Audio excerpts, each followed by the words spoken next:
योगी जी को भी यही लगता है कि अगर हम पूरी कैबिनेट की मीटिंग महाकुंभ के अंदर कर लेंगे और उसके बाद दिल्ली वापस लौटकर चुनाव प्रचार करेंगे तो शायद जनता वोट दे देगी। तो ये लोग वो हैं तो धर्म के नाम पर वोट मांगते हैं, धर्म की राजनीति करते हैं। ये वो लोग हैं जो मंदिर मस्जिद मंगलसूत्र की बात करते हैं। इसलिए मुझे लगता है कि माँ से मोदी जी को ज्यादा प्यार है, इसलिए जनता मोदी जी को नकारेगी, माँ को नकारेगी। देखिए, दिल्ली में जब चुनाव हुआ था तो हमने सोचा था कि इस बार फिर से मुद्दों पर जनता वोट करेगी और मुझे लगता है कि जनता मुद्दों पर ही वोट कर आई है। लेकिन भारतीय जनता पार्टी ने पहले से ही नैरेटिव सेट करना शुरू कर दिया। जैसे इन्होंने चुनावों में सेट किया था कि बीजेपी जो है वो कांग्रेस के साथ मिलकर चुनाव लड़े, केजरीवाल ये नैरेटिव सेट कर रहे हैं और बीजेपी ये दावा पेश करे कि हम दिल्ली के अंदर सरकार बना रहे हैं। केंद्र के अंदर जिनकी सरकार बच नहीं पा रही, 2 बैसाखियों से जो सरकार चल रही है, सरकार कब टूट जाए कब गिर जाए किसी को नहीं पता, वो अब दिल्ली के अंदर दावा कर रहे हैं। मुझे लगता है जो केंद्र में दावे किए थे नरेंद्र मोदी जी ने वो आज यहाँ पर पूरे नहीं कर पाएंगे केंद्र के अंदर, तो फिर दिल्ली में क्या वादे पूरे करेंगे? ये वादे झूठे हैं। देखिए, याद है आपको अमित शाह जी, वो अपने आप को चाणक्य बताते हैं। देखिए, ऐसा फर्जी चाणक्य देश के अंदर जो अपने आप को चाणक्य बताते हैं लेकिन उनकी नीतियां एकदम गलत है। तो इस बार चाणक्य की भविष्यवाणी भी फेल है और चाणक्य की भविष्यवाणी के साथ साथ केजरीवाल का झूठ भी फेल है। जो आंकड़े जो ये बता रहे हैं कि हम इतनी सीटें लेकर के आ रहे हैं, जनता तय करेगी, ये तय करने वाले कोई नहीं होते। एग्जिट पोल में कांग्रेस तो नहीं है ना?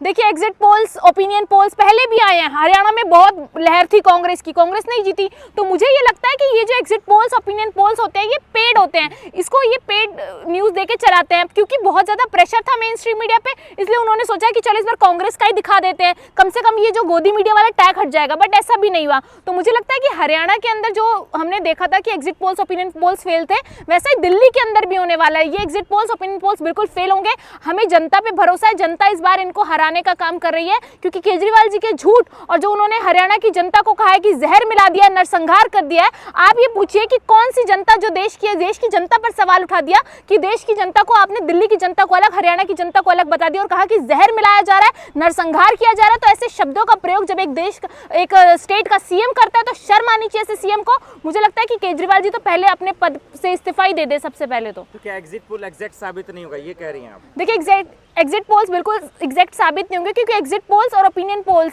जो भी होते हैं, आप देखिए कि मेन स्ट्रीम मीडिया एक नैरेटिव लेकर बैठा हुआ होता है। चुनावों से पहले जब ये पब्लिक ओपिनियन करने जाते हैं उसमें भी नैरेटिव सेट होता है, डिबेट में लोगों को बुलाते हैं उसमें भी नैरेटिव सेट होता है। तो मुझे लगता है कि मेन स्ट्रीम मीडिया ये पूरा नैरेटिव सेट करके पूरा जो है अपना चैनल चलाता है। तो इसलिए मुझे ये लगता है कि एग्जिट पोल्स और ओपिनियन पोल्स फेल हैं। 8 तारीख को क्या होगा?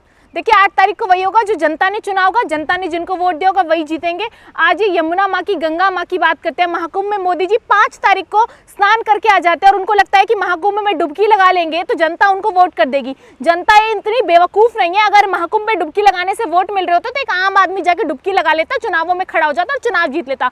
मोदी जी को समझ में आना चाहिए कि काम करना चाहिए। जो व्यक्ति केंद्र में काम नहीं करता वो राज्य में क्या काम करेगा। और ये देखिए कि योगी जी को भी यही लगता है कि अगर हम पूरी कैबिनेट की मीटिंग महाकुंभ के अंदर कर लेंगे और उसके बाद दिल्ली वापस लौटकर चुनाव प्रचार करेंगे तो शायद जनता वोट दे देगी। तो ये लोग वो हैं तो धर्म के नाम पर वोट मांगते हैं, धर्म की राजनीति करते हैं। ये वो लोग हैं जो मंदिर मस्जिद मंगलसूत्र की बात करते हैं। इसलिए मुझे लगता है कि माँ से मोदी जी को ज्यादा प्यार है, इसलिए जनता मोदी जी को नकारेगी, माँ को नकारेगी। दिल्ली के कई इलाकों में फर्जी वोटिंग भी हुई। देखिए, ये पहला चुनाव नहीं है। मैं एमपी के इलेक्शन में खुद प्रेजेंट थी। मैंने देखा है कि बूथ पर कैसे भारतीय जनता पार्टी के गुंडे खड़े होते हैं, कैसे वो लोगों को वोट देने से रोकते हैं। ठीक ऐसा ही दिल्ली में हुआ। जब आप अपने एमपी के अंदर नहीं रोक पा रहे थे, आप अपने लोगों को नहीं समझा पा रहे थे, तो दिल्ली के अंदर अगर केजरीवाल जी के गुंडे कर रहे थे, केजरीवाल जी के लोग कर रहे थे, तो फिर उस पर सवाल मत उठाइए। मुझे ये लगता है कि चाहे वो अरविंद केजरीवाल हो, चाहे वो नरेंद्र मोदी हो, ये चुनाव जीत ही नहीं सकते। इसलिए ये पोलिंग बूथ पर अपने बंदों को खड़े कर देते हैं, गुंडों को खड़े कर देते हैं ताकि वहां पर लोग आपस में लड़े और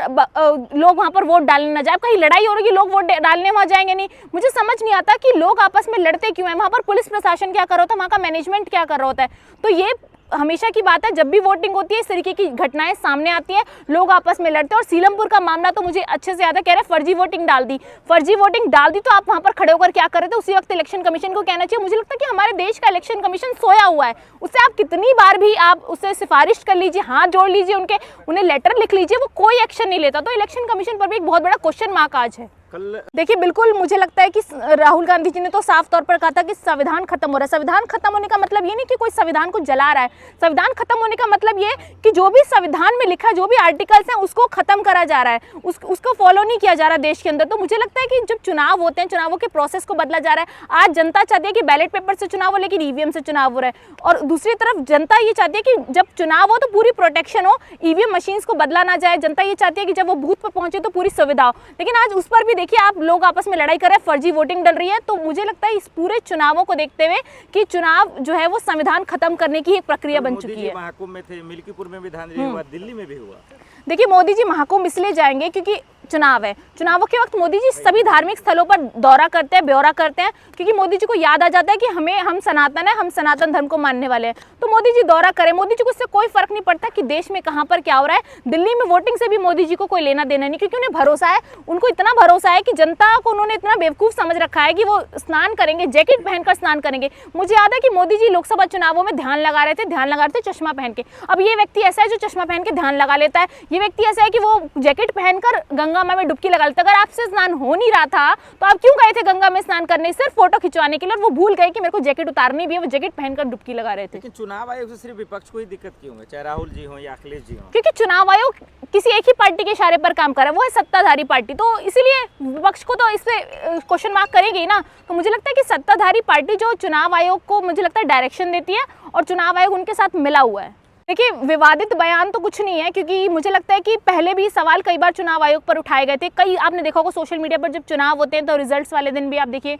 जब वोटों की गिनती शुरू होती है, लोग गाड़ियों में आप देखिए ईवीएम पकड़ी जाती है, बीजेपी के नेता पकड़े जाते हैं, लेकिन कोई कार्रवाई नहीं होती, कोई उस पर एक्शन नहीं होता, कोई चुनाव रिपीट नहीं होता। तो मुझे लगता है कि ये वो लोग हैं जो चुनावों को भी ठीक से नहीं करा सकता। सोचिए, जो देश में पेपर ठीक से नहीं करा सकता, वो चुनाव कैसे ठीक से करा सकता है? तो ये सत्ताधारी पार्टी बीजेपी पार्टी सिर्फ लूट की पार्टी है, लूट रही है जनता को और बेवकूफ बना रही है। महाकुंभ होता है उसमें आप लोग राजनीति करते, चुनाव होता है तभी राजनीति। देखिए महाकुंभ हुआ था तो राजनीति मोदी जी ने शुरू की थी। राहुल जी क्यों नहीं आ रहे? इनको बड़ी दिक्कत है। ये कहते हैं राहुल जी रैली करने क्यों नहीं आते दिल्ली में, राहुल जी राम मंदिर क्यों नहीं आते, राहुल जी यहाँ क्यों नहीं आते, राहुल जी वहाँ क्यों नहीं जाते। मुझे लगता है सभी पार्टियों को मिलकर के कांग्रेस पार्टी का मैनिफेस्टो भी तैयार कर देना चाहिए, रोड मैप भी तैयार करना चाहिए, राहुल गांधी जी की रैलियां भी फिक्स कर देनी चाहिए। इन्हें बड़ी दिक्कत है। अब राहुल गांधी जी राम मंदिर पर राजनीति नहीं करना चाहते थे, इसलिए वो राम मंदिर नहीं आए। अगर वो आ जाते तो कहते देखो राम मंदिर आ गया, ये राम मंदिर हमने बनवाया, राम जी तो हमारे हैं, इनके कैसे हो गए। तो राहुल गांधी जी राजनीति से दूर रखते हैं धर्म को। उनका मानना है कि जो हमारा धर्म है वो हमारा निजी मामला है, हम उसे अपने घर तक रखेंगे। तो राहुल गांधी जी महाकुंभ भी जाएंगे, गए थे पहले भी, प्रियंका जी भी गई थी, वो दोबारा भी जाएंगे, लेकिन मोदी जी के कहने से नहीं जाएंगे कि आप आज चुनाव है, आज आ जाइए, चुनाव से पहले आ जाइए, चुनावों के बाद आइए। डेट मोदी जी फिक्स करके नहीं देंगे, ना भारतीय जनता पार्टी फिक्स करेगी। चुनाव आयोग निष्पक्ष नहीं हो रहा है या चुनाव आयोग निष्पक्ष नहीं है?